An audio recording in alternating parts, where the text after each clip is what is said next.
96번 아동학대에 관한 설명으로 옳지 않은 것은 답은 4번입니다. 학대 피해 아동은 전두 피질 내의 백질이 일반 아동보다 많다. 이 내용은 틀렸습니다. 학대받은 아동은요, 뇌 발달에 부정적인 영향을 받습니다. 그래서 오히려 전두엽의 백질이 줄어들거나 제대로 발달하지 않을 수 있습니다. 전두엽은 주의력과 감정 조절 등을 담당하는 중요한 부분이죠. 그런데 학대는요, 이 부분의 발달에 방해가 될 수 있습니다. 따라서 4번은 옳지 않아서 답이 됩니다. 나머지는 맞는 설명입니다. 한번 읽어보도록 하겠습니다. 1번 가장 빈번한 학대 유형은 방임이다. 맞습니다. 2번 아동학대는 신체적 학대, 방임, 심리적 학대 등이 중복되어 나타나는 경우가 많다. 옳습니다. 3번 학대 피해 아동이 PTSD로 진단될 때 집중력의 문제를 가질 수 있다. 맞습니다. 5번 학대 피해 아동이 급성 스트레스 장애로 진단될 때 주위 환경 또는 자신의 현실에 대한 변화된 감각을 경험할 수 있다. 옳습니다. 따라서 96번의 답은 4번입니다.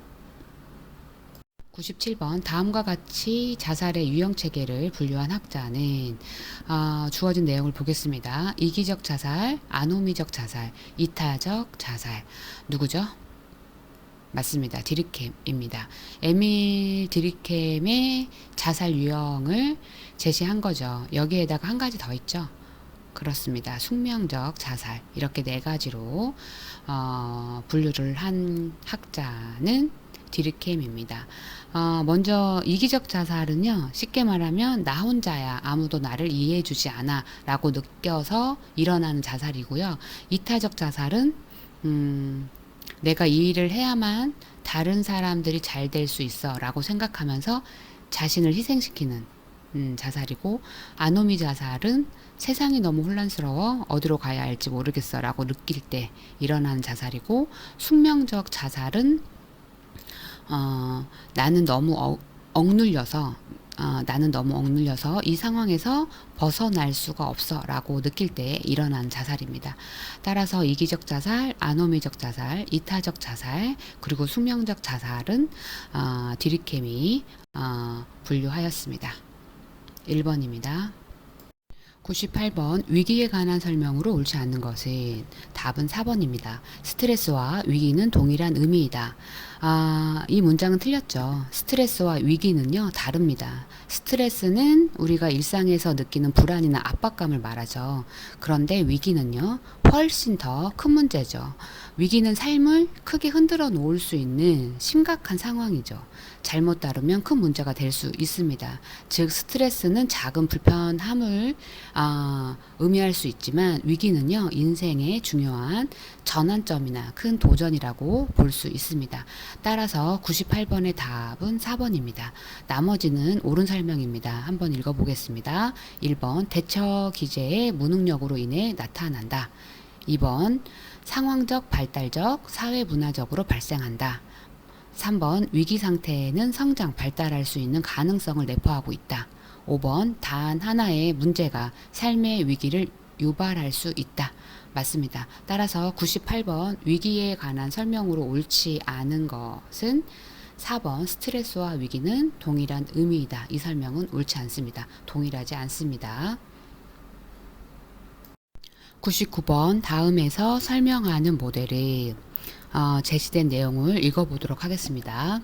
상실, 슬픔의 맥락에서 개인의 성장을 돕기 위해 고안된 성장 촉진 모델이다. 애도의 과정을 8단계로 제시하고 있다.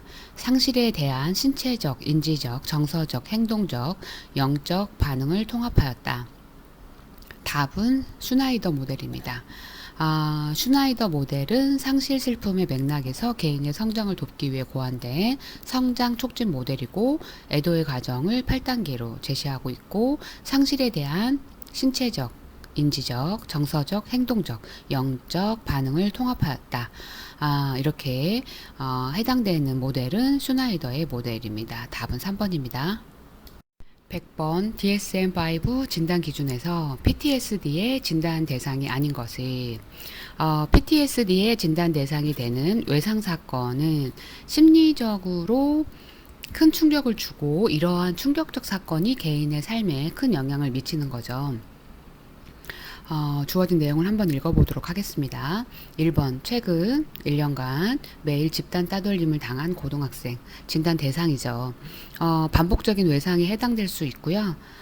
장기간 동안 지속적 심리적 충격이 PTSD를 유발할 수 있습니다. 2번 40일 전 노안으로 아버지가 돌아가신 대학생. 이것은 자연스러운 사망이죠. 따라서 PTSD의 진단 대상은 아닙니다.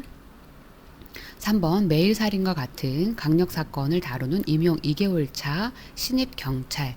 맞습니다. 이것도 PTSD의 진단 대상입니다.